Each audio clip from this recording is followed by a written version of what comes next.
Assalamu alaikum viewers, welcome to my channel The Great Sets. Viewers, Sheikh Bahauddin Zakaria Rahmatullah Alayh emphasized the importance of adhering to religious duties as the foundation for spiritual progress.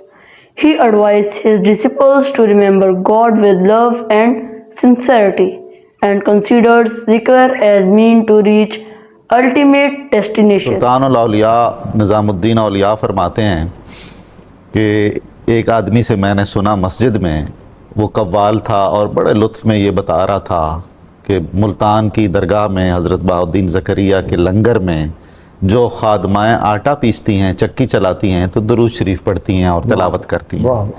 یعنی یہ خبر پہنچی دہلی میں، آپ اندازہ فرمائیے تو کیا عالم ہوگا خود اس شخصیت کے زہد و اتقاء کا جس کی بنیاد پہ وہ سارا نظام چل رہا ہے. He emphasized the need to control oneself at all times and places by following the Quran, Hadith, religious law and mystical practices. آپ بچپن میں ماہ رمضان کے اندر دن کے وقت ماں کا دودھ نہیں پیتے. Zakaria Rahmatullah Alayh was not only a spiritual leader but also had close ties with the ruling class and actively participated in contemporary political affairs.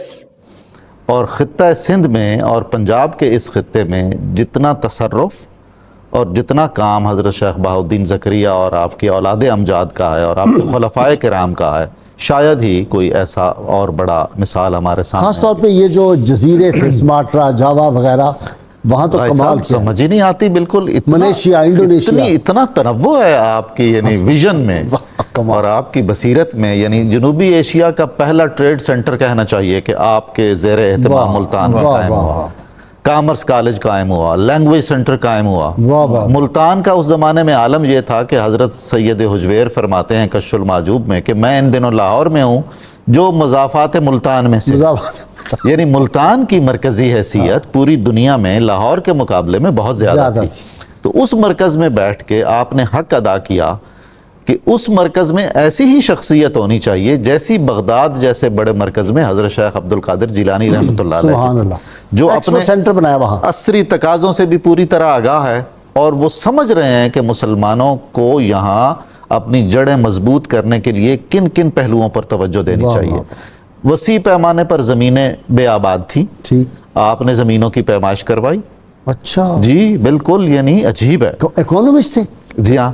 بہت بعد میں چل کے اکبر کے زمانے میں راجہ ٹوڈر مال نے جو پیمائش کا طریقہ رائج کیا وہ آج تک وہی رائج ہے. انگریزوں نے بھی وہ بحال رکھا. اس سے پہلے خطہ ملتان اور نواح ملتان میں حضرت بہاؤدین زکریا یہ کام کر چکے تھے اور سندھ تک. اور پھر ایک پورا نظام آپ نے قائم فرمایا کہ جو زمینیں قابل کاشت بنائی جائیں وہ کس طرح الاٹ کی جائیں، اور اگر الاٹی صحیح کام نہیں لے رہے ہیں اس زمین سے تو پھر ان کی الاٹمنٹ کینسل کر کے دوسروں کو کیسے دی جائے. چونکہ آپ کو ایک بہت بڑا منصب ظاہر بھی ملا ہوا تھا شیخ الاسلام کا، سلطان شمس الدین. منگولوں نے حملہ کیا حضور ملتان پہ، ملتان کی طرف لپک لپک کے آتے تھے، دہلی کی طرف بھی حملہ کیا. تو حکومت کی طرف سے منگولوں کے ساتھ مذاکرات کیے حضرت بہاؤدین زکریا ملتانی نے. اور آپ کی جلالت شان کا اندازہ اس سے کر لینا چاہیے کہ منگولوں نے بھی کہا کہ ان سے ہم مذاکرات کر لیں گے. اچھا، یعنی آپ کے نام نامی سے آگاہ تھے.